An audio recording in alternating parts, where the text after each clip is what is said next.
coaching this generation's real estate superstars. Harris Real Estate University.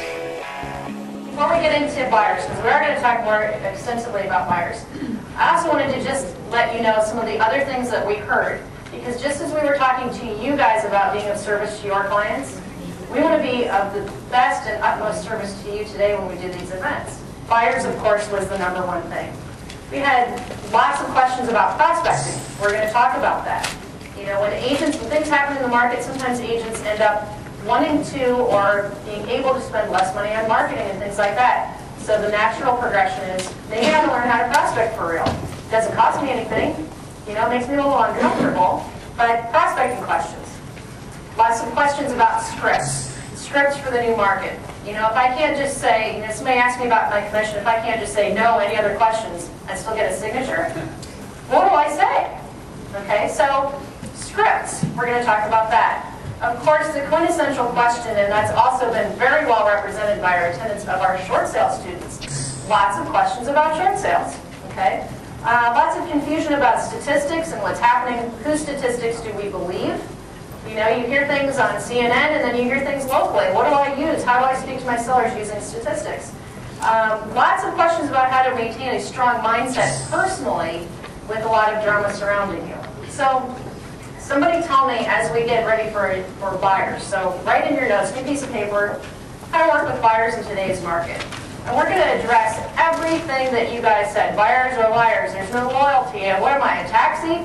What do I do? You know, how do I make sure they're qualified? Why would I get myself in a position where I can actually love buyers? How does somebody actually do that, right? So let me ask you guys, if there was a reason to love buyers right now, what would it be? Money. Wow, what a resounding response. Quick money! We love buyers because you get paid right away. Why else? Less overhead. Less overhead. Doesn't really cost you, then you got the cost of gas, sure. Buyers don't ask you to market them, do they? Like sellers do? Okay, so you don't really have that much money in the buyers. Why else? Dan, why do you love buyers? Once you learn how to qualify and control them and kind of systematize working with buyers, it really is just like any other part of the business. Absolutely. So you mentioned systematizing them, right? Okay, so if I were talking to you about your buyer business, you probably have a specific plan that you follow when you're working with buyers, right? Okay, so that's something to write in your notes.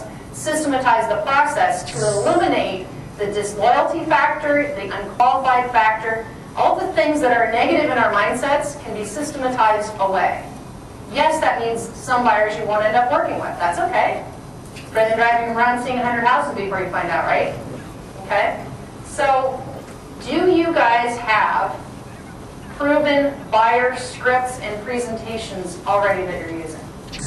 Okay, so that's something that's critical. If you're somebody in the audience that's saying buyer presentation, why do I want to do that? We're going to talk more about that. Okay? So, do you use buyer agency agreements? Every buyer that gets in your car, are they in contract? And I know yours are because you use buyer agency, right? Okay, so that's two of you. Who else uses buyer agency every time? Every time. You have not worked with a buyer, okay? So maybe 20% now, okay? So we're going to talk about all of these.